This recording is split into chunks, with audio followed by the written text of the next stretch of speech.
Todo empieza con lo que parecía un simple accidente de tren en Adamuz, en Córdoba. Un fallo técnico, se pensó al principio.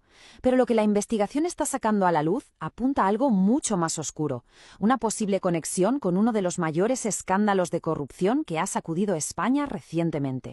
Al principio, claro, la atención se centró en un posible fallo del tren, algo técnico.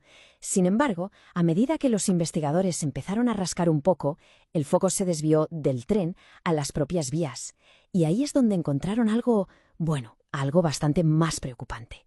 Y aquí la investigación da un giro de 180 grados. El problema no parecía estar en el tren, sino en las vías sobre las que circulaba. La Guardia Civil encontró varios tramos de carril rotos, lo que abrió una pregunta clave.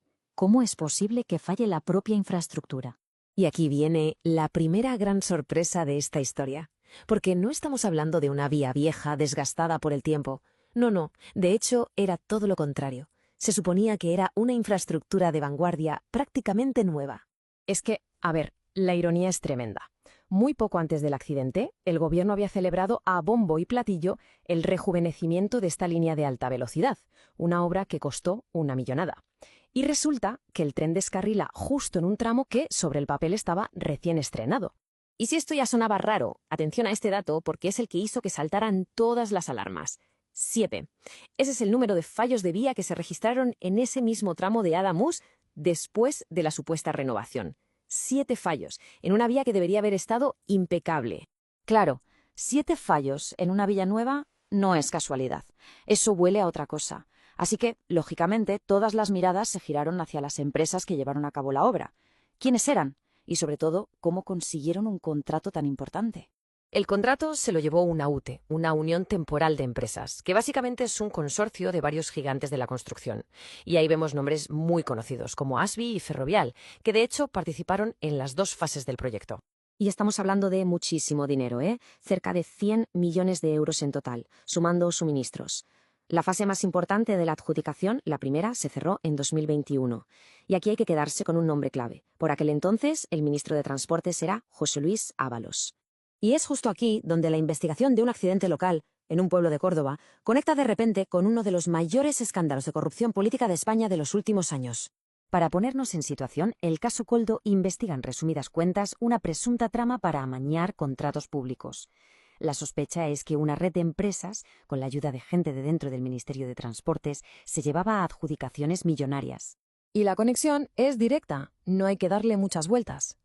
La UCO, la Unidad Central Operativa de la Guardia Civil, tiene documentadas reuniones de alto nivel entre la constructora Asby, una de las que renovó la vía, y funcionarios clave implicados en la trama. El vínculo parece más que probado. En el epicentro de la trama está Koldo García, el ex asesor del ministro.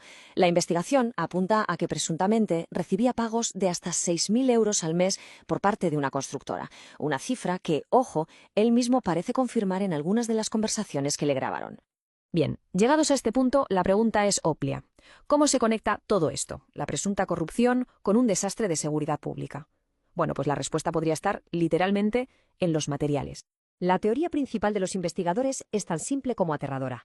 Para sacar más tajada del contrato, para aumentar el margen de beneficio, las empresas podrían haber usado materiales más baratos y de peor calidad de lo que se había estipulado. No hablamos de sobrecostes, sino de un posible fraude en los propios componentes de la vía. Aquí se ve perfectamente el peligro. El acero para las vías de alta velocidad necesita un tratamiento térmico muy específico, muy preciso y muy caro para garantizar su dureza. Si se escatima en ese proceso para ahorrar costes, el metal se vuelve frágil, quebradizo y se puede romper. Justo lo que se sospecha que ocurrió en Adamuz. Y todo esto nos lleva a la pregunta final, que quizá es la más importante de todas. ¿Cómo es posible que esto pasara? Se supone que existen controles. Alguien debería haber estado supervisando todo el proceso, ¿no? Pues bien, el supervisor oficial es ADIF, el administrador de infraestructuras ferroviarias. Su trabajo es precisamente ese, supervisar la obra y hacer pruebas de laboratorio a los materiales. Por lo tanto, si se usaron componentes de baja calidad, solo hay 2 opciones. O fue una negligencia gravísima por parte de ADIF o fue directamente complicidad.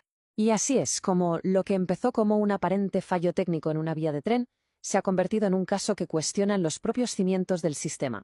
La supervisión, la integridad de los contratos públicos y, en última instancia, la confianza en que las infraestructuras por las que pagamos todos son seguras.